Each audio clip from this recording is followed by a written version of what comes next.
K.A. Paul and his teams conduct massive peace rallies throughout the world. These peace rallies allow our initiatives to address the human needs confronting the local community and raise public support to resolve these problems with strong community-based solutions. This in turn promotes peace, security, and stability among the population. At the same time, it provides an opportunity for local people to volunteer to implement the initiatives. We help develop a base of support for the initiatives among women, children, and the poor. Peace rallies and other special meetings for women and children help us identify those who have the greatest need. They also recruit and prepare those families who can successfully adopt neglected children. During the peace rallies, freedom, democracy, honesty, peaceful coexistence, as well as good moral lifestyle choices are presented. People of all faiths, all castes, and all tribes attend these peace rallies. Peace rallies are promoted by thousands of religious leaders. Small village weekend peace rallies are attended by hundreds of thousands of people. And in major cities, peace rallies are attended by millions. In major cities and small tribal villages throughout the developing world, communities gather together to discuss how they can meet the challenges facing their less fortunate neighbors. The simplest of projects can have profound effects. 1 billion people in the world suffer the worst kinds of illnesses for one reason: they have no clean drinking water. Imagine the change that could happen if we helped drill 1 million wells. The Little Teresa's initiative offers impoverished elderly women hope, purpose, and in cases of extreme need, financial assistance. These abandoned or widowed women are encouraged to emulate the life of Mother Teresa by serving the hurting and needing in their communities.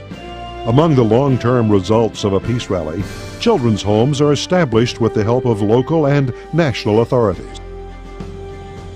Paul's Charity City is the world's largest children's home with over 1,100 acres. Our facility, with over 325,000 square feet, houses over 1,000 children, but it can accommodate up to 5,000. It's also used to train the Little Teresas, community workers, and teachers. These huge peace rallies also give us ready access to dozens of presidents, prime ministers, kings, and governmental leaders who have the power to make positive changes for their constituents. Human rights abuses are addressed.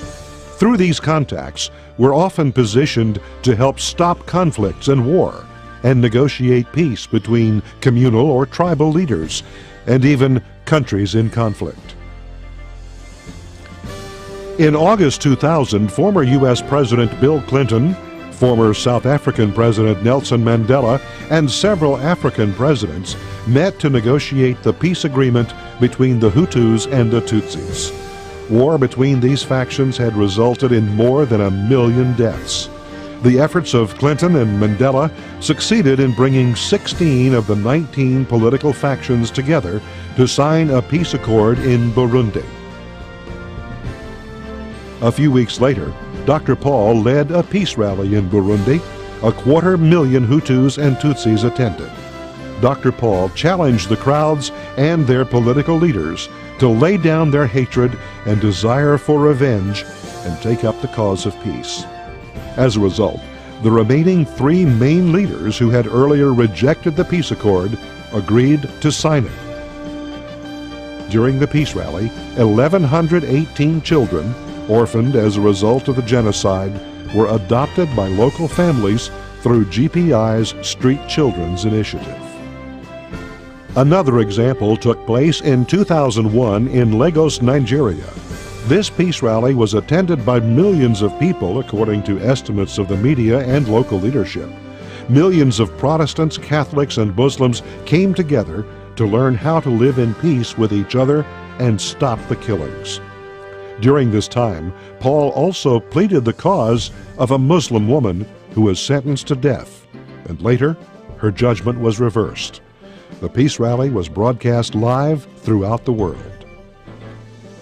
India and Pakistan had been belligerents since the partition of 1947, most often over the northern province of Kashmir.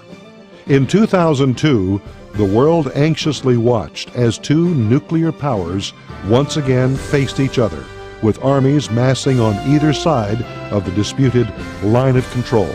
Dr. Paul called upon the global community to fast and pray. He used his extensive political contacts behind the scenes to pursue peace, and held a huge peace rally in Chennai, broadcast live throughout the world. Reports indicated that millions attended in person over the three-day period. The parliamentary leaders in attendance felt a mighty spirit, and hearts were changed. The two foes, one largely Hindu and one predominantly Muslim, acted together to defuse the threat of nuclear war on the subcontinent. In 2003, Dr. Paul had spent weeks in Liberia at the request of President Charles Taylor, trying to help negotiate an end to 14 years of civil war. The president's reluctance to vacate his office caused many world leaders to view him as stubborn and intractable.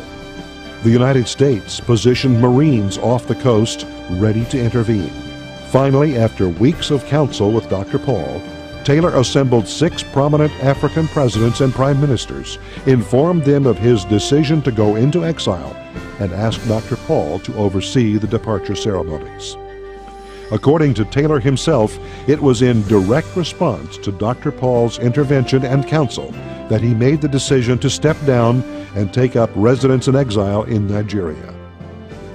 World leaders rejoiced that Liberia was entering a new phase, and many tried to take credit for the fundamental change in the country's power structure.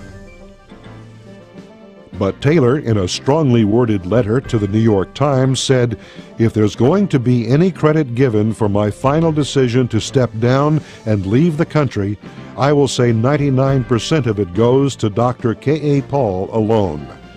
I cannot watch all those people who had little or nothing to do with my decision of departure take credit for what Dr. Paul has done. I am forever grateful to him for his contribution in this difficult situation. Let the record show the facts. Let the people of Liberia understand this. Let President Bush recognize what Dr. Paul has done." As a result of Dr. Paul's efforts, the fighting and strife quickly subsided, and today, Liberians work toward full and equal partnership among other peaceful democratic nations. Just a few months later, in March 2004, Haiti once again faced a major crisis. A full-scale rebellion erupted to force the ouster of President Jean-Paul Aristide.